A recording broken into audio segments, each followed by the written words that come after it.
This morning, flags are flying at half-staff in Florida to mark 8 years since the Pulse nightclub shooting in Orlando, one of the worst mass shootings in America and the deadliest attack on the LGBTQ+ community. Later today, the city of Orlando is holding a ceremony to remember the 49 people who were killed that night in 2016, while the club was holding a Latin music celebration. Joining us now, Brandon Wolf, National Press Secretary for the Human Rights Campaign and a survivor of the Pulse shooting. Brandon, I thank you so much for being with us today. I know it's 8 years, and that seems in so many ways a long period of time, but in so many ways, Brandon, it must feel like a second ago. How are you doing today? Yeah, thanks so much for having me. You said it best. The calendar says 8 years, but it feels both like a lifetime and no time at all. On a day like today, I'm here, and I try to remind myself that survival is a triumph. Just to get personal for a moment, 9 months ago, I moved to D.C. and took a new job as National Press Secretary for the Human Rights Campaign. The first person I wanted to share that news with was my best friend, Drew, but there's no one on the other end of that call anymore. He would have been 40 on June 1st, and I would have loved to have celebrated that milestone with him, but there's no one there to blow out the candles anymore. And on June 12th, every year, I carry that grief. I carry the weight of the true cost of gun violence. They're not just numbers. They're missing faces at birthday parties. They're empty seats at dinner tables. And so this day comes with big, complicated emotions for me, but it also feels like a time to recommit to the promise that I made Drew at his funeral service, to never stop fighting for a world that he would be proud of. And I think that's a world all of us can be proud of. And I know, Brandon, and Drew was just one of the friends that you had there that night that were with you to enjoy an extraordinarily fun evening.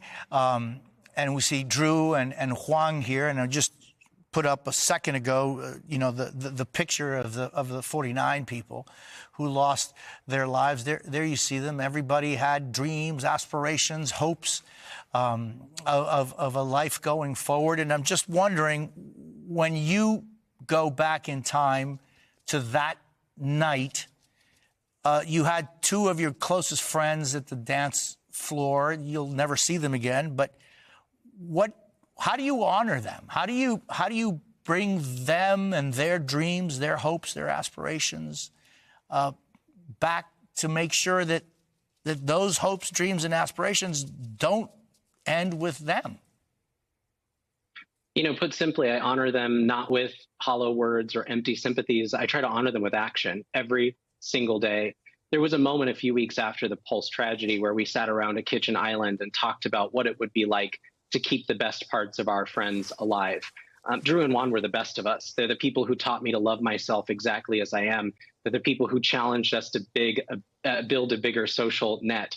They're the people who brought folks together across the community. And as we thought about what it would look like to honor them, to keep the best parts of them alive, to make sure they mattered, not simply because of how they died, but because of how they lived, our charge became quite clear. We would have to tackle gun violence in America to make sure that everyone could go to school, go to the grocery store, go to a nightclub to get a drink with their friends without being afraid they would come face to face with a barrel of an AR-15. We would have to tackle hate against LGBTQ+ people. We'd have to reimagine a world where young people know they are valued and loved exactly as they are, and that they can be their authentic selves without having to fear discrimination and violence. That has been the work of the last 8 years for me. I know it's been the work of so many others. So when it comes time to honor them, I remind myself, honor them not just by sharing their memories, not just by telling stories, but I have to honor them with action. Yeah, and, I want to thank you, Brandon, for being with us today. Your memoir, A Place for Us, talks about finding the light in the darkest of places, in the darkest of hours. And I think that is such a leitmotif of so many of the things that make human beings, souls of light. And Brandon, I want to thank you for that. Thanks for being with us. Thank you.